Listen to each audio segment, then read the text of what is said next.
Welcome back to Agile on the Trail.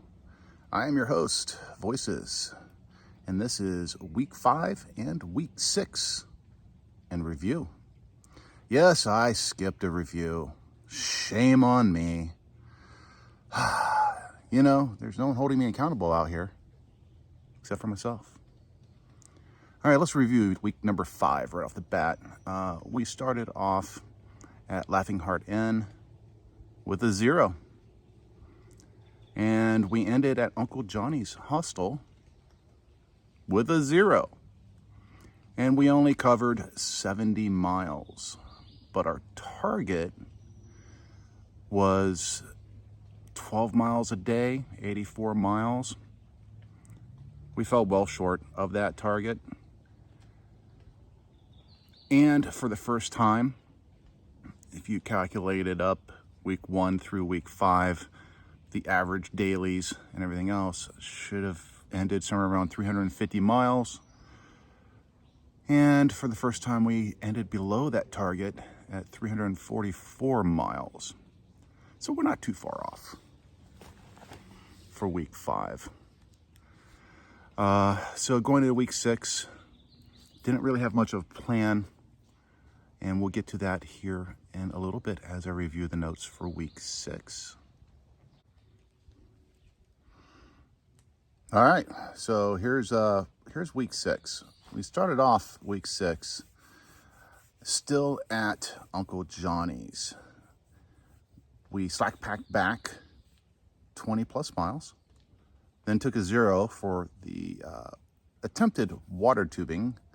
Unfortunately, the river was too high. We couldn't do the water tubing. It was the first time I really wanted to do something outside of the Appalachian Trail, like just get off trail and just do something fun in the area. So the tubing was something I'm like, yes, let's go do the tubing. But unfortunately, they didn't rent the tubing, so we just ended up just wading into the river and swimming around in ice cold water. But still, it was a good time.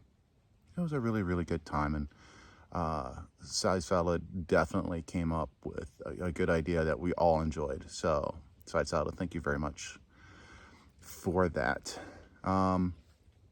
But we had to sadly leave Uncle Johnny's and head out. And that was the only 0 we took for the week. We had no plan for the week.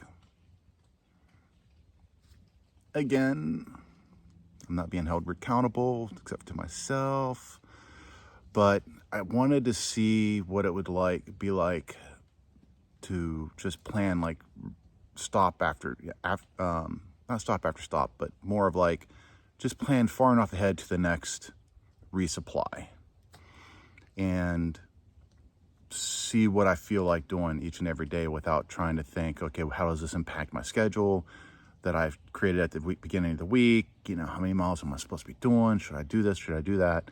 And just let whim take over. You know, just whatever I wanted to do for the week. Surprisingly enough, I averaged 12 miles a day for the week.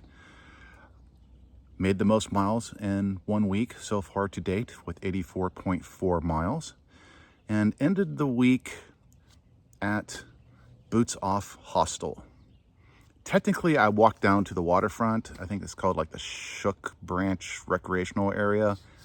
It's like 0.2 away from the hostel. Anyways, yeah, so did a lot of miles, but I did do a bit of slack packing as well on week 6. But most miles so far in a week, 84.4, 12 miles a day on average for the week. So it actually was my best week regarding, you know, mileage output, if you want to say. I did end up breaking away from my tramley and kind of just hiking around others, specifically Fox and Navigator. And I wouldn't say like we were hiking together. We were just like, well, like my old tramley was. We would hike during the day, but I would be mostly by myself, and then we'd like camp together at night and hang out.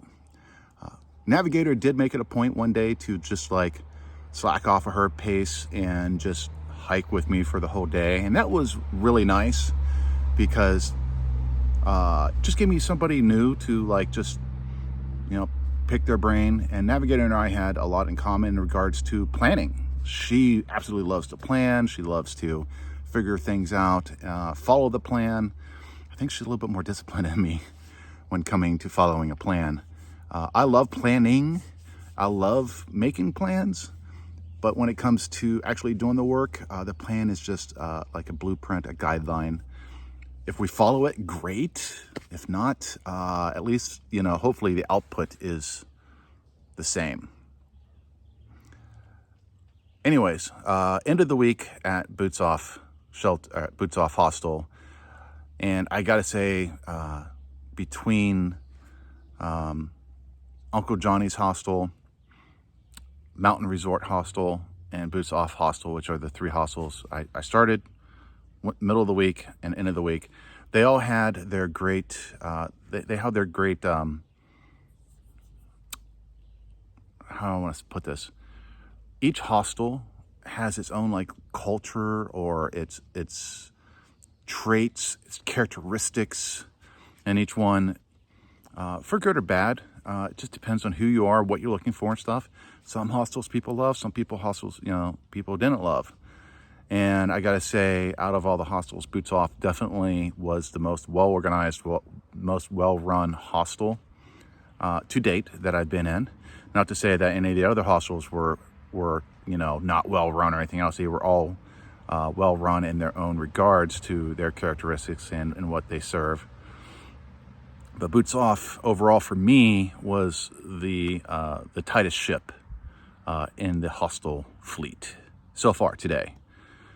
Anyways, that is week 5 and week 6 in review. I hope you enjoy that. Week 7, I am going to say early on, week 7 probably will have just a very short, brief review because there is not a lot of hiking per se on week 7, but there's a very big event in week 7. So I'll cover that in the week 7 review. I'll talk to you later. See ya.